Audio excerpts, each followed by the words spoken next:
Are they doing switcheroo eject button stuff? Because that would be embarrassing.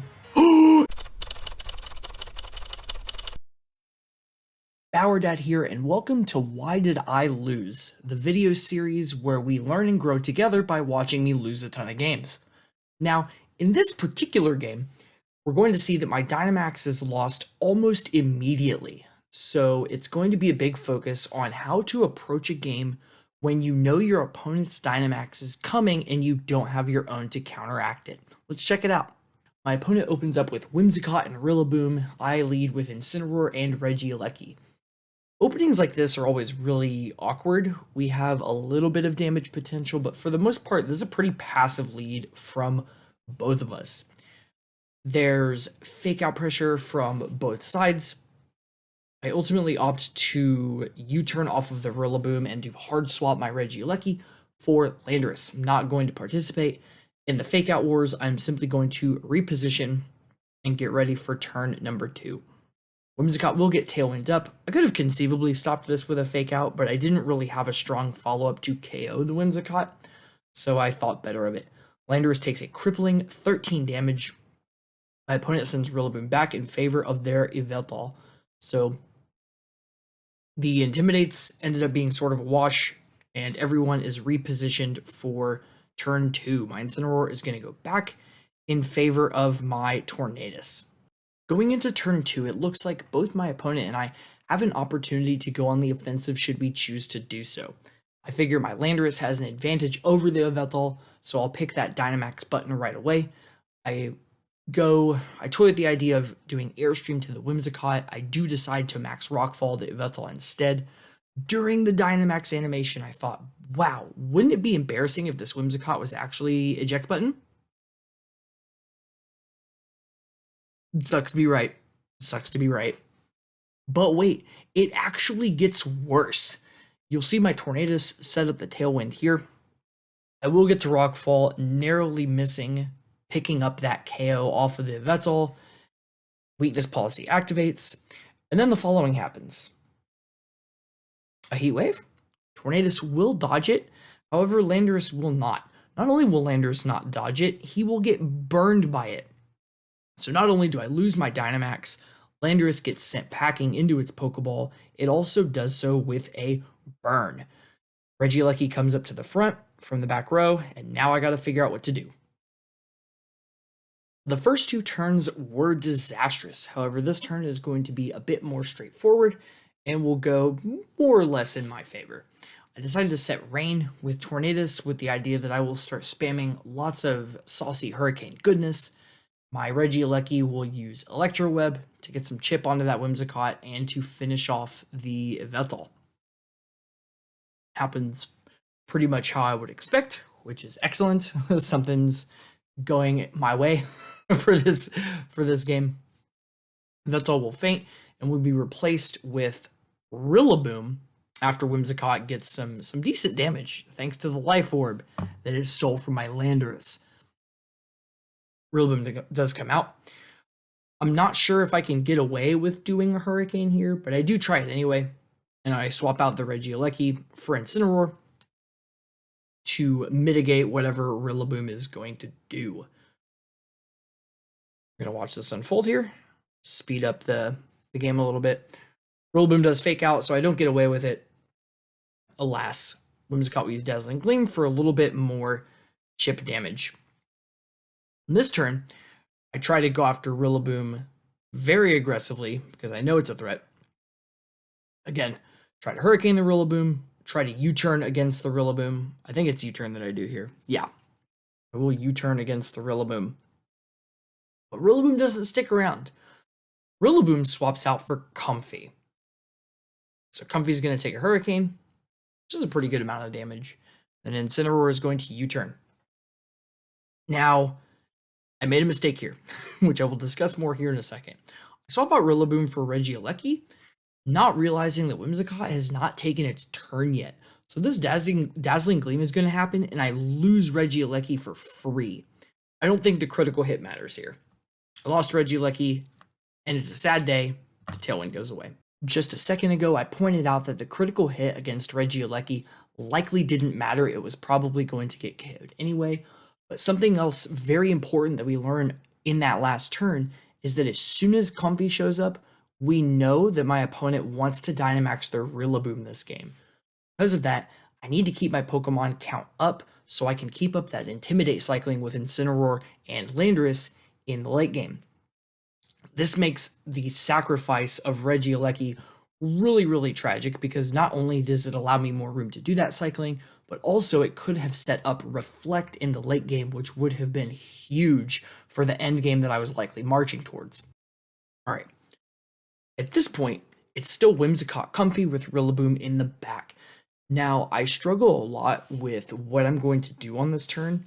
However, it should have been very, very obvious to me that my opponent's Comfy would try and take advantage of that priority in order to get in a quick hit on Tornadus in order to KO it. What I should have been doing here instead was swapping out Tornadus for Landorus.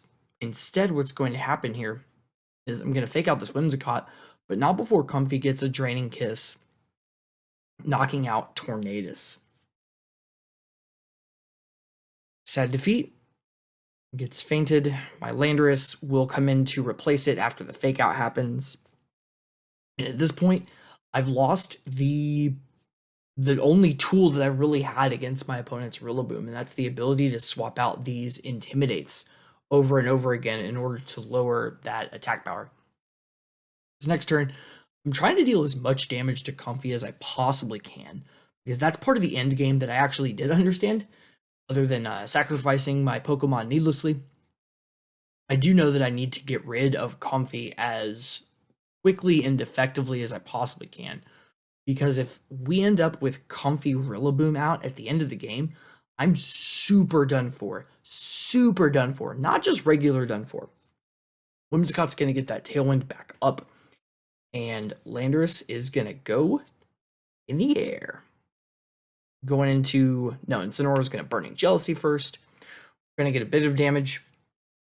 And this was in the rain too, which then stops. So now my Burning Jealousies are going to do a bit more damage. Landorus is going to fall on top of Comfy here in a minute. I'm going to go ahead and Burning Jealousy again. It's a really strange play for my opponent. The Helping Hand on the Comfy and Draining Kiss. I'm not sure why they went for this, but it is going to do a little bit of damage, I guess. Landorus is going to fly. It's not going to do as much damage as I had hoped, but the Burning Jealousy is going to pick up the KO on the Whimsicott, which was indeed exciting. I don't know if it was the best thing, because now we have that end game that I didn't want. Rillaboom comes out, and I'm in trouble. I was worried about a fake out going into this turn, which is incredibly silly, because my opponent is 100% about to Dynamax their Rillaboom and is not going to fake out. Once again, I'm turning my focus onto Comfy because anything that I deal to the Rillaboom is simply going to get healed back. Here's the Dynamax, or rather the Gigantamax, for my opponent's Rillaboom. The Comfy is going to Helping Hand, and I take a very, very scary G-Max Drum solo. However, Incineroar does survive it. This actually is a little bit less good for us, which I'll explain here in a minute. Incineroar is going to Burning Jealousy. Comfy, again, is just going to hang on like it always does. Everyone's going to recover from grass. Landorus is going to take that burn damage. On the next turn, I'm really concerned that Fly is actually not going to KO Comfy, so I'm Burning Jealousy again. Comfy will Draining Kiss, and Incineroar will survive on 1 health. It was a great moral victory for us. Unfortunately, this does allow Rillaboom a space to do Max Strike against Incineroar. This is actually a really big problem because it's going to lower Landorus' speed, and this becomes really important later. Landorus is going to fly. Comfy will get taken out, thankfully, by that Burning Jealousy, and we're left in this situation. My opponent's Tailwind is worn off, and you'll see me checking the stats here for a moment, and I thought I might be able to fly in order to dodge the last turn of Dynamax. Unfortunately, that was not the case because I was -1. Landorus will faint, and that's going to wrap up the game. I want to note here before going into summary that I really should have just known better that Rillaboom would outspeed Landorus when Landorus is at -1. Rillaboom is an extremely common Pokemon in the format, and it would behoove me to be a little bit more familiar with those speed interactions. I should not have had to guess that Landorus would be slower. I should have simply known and protected instead of trying to fly. I don't think it would have made a big difference, but it's another way in which we can improve gameplay by learning more about common Pokemon in the format. It's time to discuss all of my shortcomings, my favorite part of the episode, why did I lose? First and foremost, Pokemon's a really risky game. Even though only 1 out of 5 Whimsicott ever have eject button as their item, I had no clue going into the second turn what the item was. It had not taken damage, so I wasn't sure it was eject button. I didn't know if it had focus sash or even something else. It seems like a cheeky strategy, but enough Whimsicott use eject button that it's something that should be respected in all games where I play against Whimsicott. I didn't, and I got super punished for it. Secondly, I mentioned this a little bit earlier, but as soon as Comfey appeared, my ideal strategy for mounting a comeback in the game becomes very clear. I need to KO Comfey, and I need to keep my Pokemon alive in order to maximize that Intimidate cycling. Unfortunately, I got really sloppy on the second half of that, losing both Regieleki and Tornadus to situations that I should not have put them in the first place. And that's a wrap for this week's episode of Why Did I Lose? I'd love to hear what you thought in the comments. Also, if you would like to support the video, support the channel, you can like and subscribe. Both of those things help me out a ton. Last but certainly not the least, if you would like to catch some of these games live, if you want to see me losing in real time, you can catch me on Twitch every Thursday evening at 8:30 p.m. Central Time over at twitch.tv/BauerDad. Additionally, here are some other social channels if you would like to follow me on those. I hope everyone has an excellent rest of their day and a great week ahead.